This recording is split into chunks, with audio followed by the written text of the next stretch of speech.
I was carving a turkey breast in a recent video, and I realized that it's kind of a pain. Not only does the rib cage get in the way of slicing, but it also prevents any smoke from getting to the underside of the breast. And even if I spatchcock it, I still have the same problem. It just seems like a wasted opportunity to me. So it got me thinking, what if there was a way to just remove the bones entirely, or at least most of them? It turns out it's easy to do, and it makes the turkey smokier, much more easy to carve, and it also cooks faster to boot, like a better version of a spatchcock turkey. So the first step that I am doing is I'm flipping the turkey over. If you're wondering why the breast is brown, it's because I left it uncovered in the fridge for a few days to dry out the breast skin so it turns out more crispy.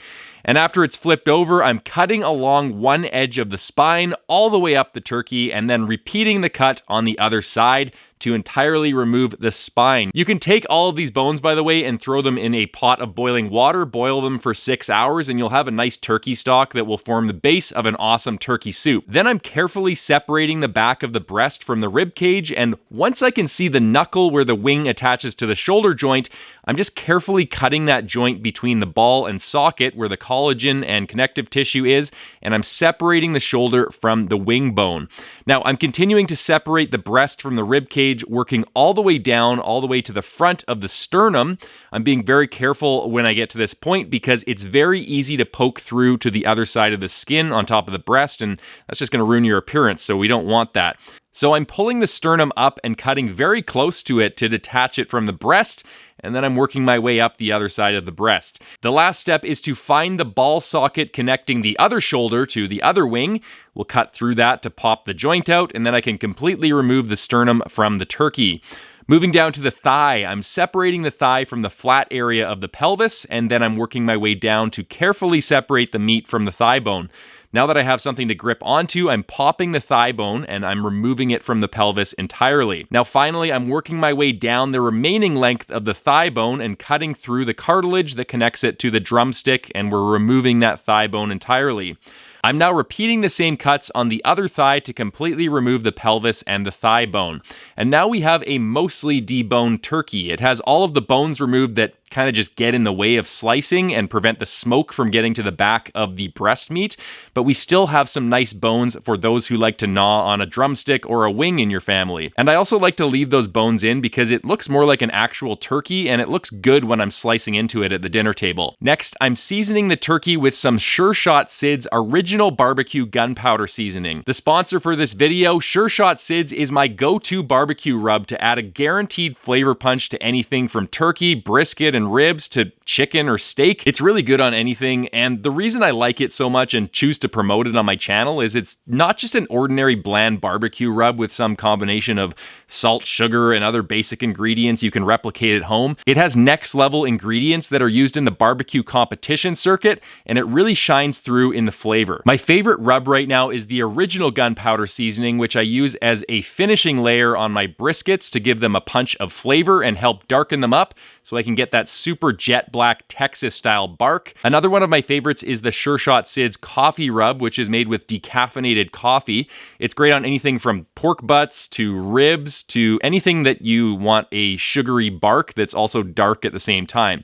If you guys want to try out any of these rubs, and I highly recommend you do, make sure to visit the Sure Shot Sid's website, Amazon, or Facebook page. I'll include links in the description section below so you guys can get your own Sure Shot Sid's rub today. Now that the bird is coated in rub, I'm setting my Pits and Spits Maverick 1250 pellet grill to 375 degrees Fahrenheit. And I'm spraying the bottom of the grate with some cooking spray just to ensure that the back of the turkey doesn't stick to the grates.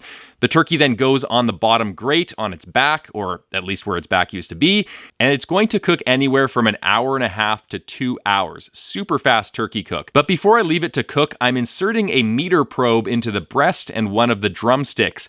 These probes are from my meter block, and they're going to allow me to monitor the temperature of the breast and drumstick remotely, so I know exactly when the turkey's done. Very important to monitor the temperature of the breast during this recipe, because when it reaches reaches 150 degrees internal, the turkey is done. Now, this may surprise you because it's a lower temperature than is recommended by a lot of online recipes, but it is the only guaranteed way that I've found to ensure a juicy turkey breast. I don't even bother with brines or injections a lot of the time because I know if I cook the breast to 150, it's going to be juicy every time. It doesn't need that injection or that brine if you're cooking it to the right temperature. Now, you can go as high as you want in the thighs and the drumsticks, the dark meat. It can actually benefit from that, but just never go above 160 in the breast meat. Preferably only go to 150. If you take it up to 165 or higher, your turkey breast is going to be pretty much inedible as far as I'm concerned. You may be able to save it with copious amounts of gravy, but your family is going to begrudgingly try to force it down while they pour a lot of gravy on it, and it's going to be super dry and they're not going to like it. So just try to pull it out at 150 and you'll be fine. Now I'm confirming temperatures with my Thermopen to make sure everything is cooked. The legs and thighs are anywhere from 165 to 180 in this case, which is perfect. They can handle that higher heat and they can benefit from it. The breast where the meter probe is inserted is 150, but other areas in the middle of the breast are as low as 137. That doesn't really worry me though, because killing bacteria is a matter of time as well as temperature. That 137 is going to increase to 140, 145, even 150 after you give it a chance to rest and equalize in temperature, and it's going to have enough time in that bacteria killing temperature zone that you won't have to worry about any sort of food safety issues. So don't worry if some of the temperatures in the breast are lower, as long as it's 150 on average in certain spots of the breast and you leave it to rest for 15 to 20 minutes, you're going to be fine and you're not going to have to worry about any food safety issues. Now I'm sliding a large cutting board under the turkey and I'm taking it off the grill to rest for 15 to 20 minutes before I carve into it. All right, this bird is looking absolutely amazing. I'm gonna have some fun here and just slice it up and see how fast I can carve it. First, I'll take a slice here. I mean, the thigh just comes right off along with the drum, and then I can just slice the drum off just around the bone. There's one drum over there. I'll slice the other thigh off. Oh, I'm getting a bit into the thigh. A little bit too much fun here. And then I can slice this other drum off. Just comes off like a dream. Now I can do the thighs. Remember, the thighs have no bones in them, so all I need to do, theoretically, is just carve into it. That's one thigh down, so we'll just put this to the side, and we'll move on to the other thigh. I mean, the other benefit of this is that the thigh meat actually gets some of that crispy skin on it, which is pretty unheard of for most of the turkeys I've cooked in the past. All right, now moving down to the breast. Usually there'd be a bone here, but what I can do here is I can just slice right into this. Done. I can take the wings off if I want to. Move that out of the way. Slice this little chunky off here. And I'll get this other wing out. Wing number 2. And now we can slice into the breast.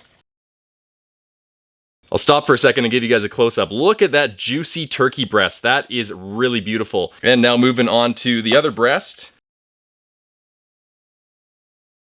Beautiful thigh meat with nice crispy skin on it, which is a huge bonus of this method. Looks super juicy.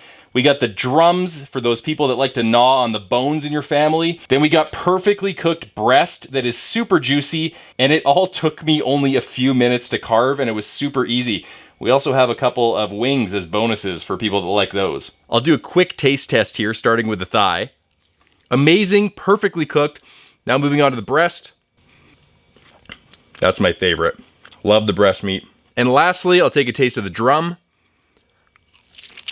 It's good. It's rendered. It is juicy. It's flavorful. It's not overcooked in the very least. This is super good. I'm going to be using this method in the future for sure. I'm really happy with how this turkey turned out, and I love all the benefits of doing it this way. The breast and thighs were charred and smoky on the bottom because there were no bones getting in the way.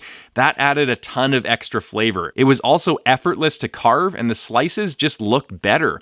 It was even faster to cook than a spatchcock turkey because there were no bones blocking the heat, and I still got a turkey that looks like a turkey and has all of the things that everyone loves, like perfectly juicy white meat, perfectly juicy dark meat, and drumsticks that you can gnaw on like a caveman. I'll definitely be using this method for Thanksgiving and Christmas, and I know my family's gonna love it. Happy smoking, guys.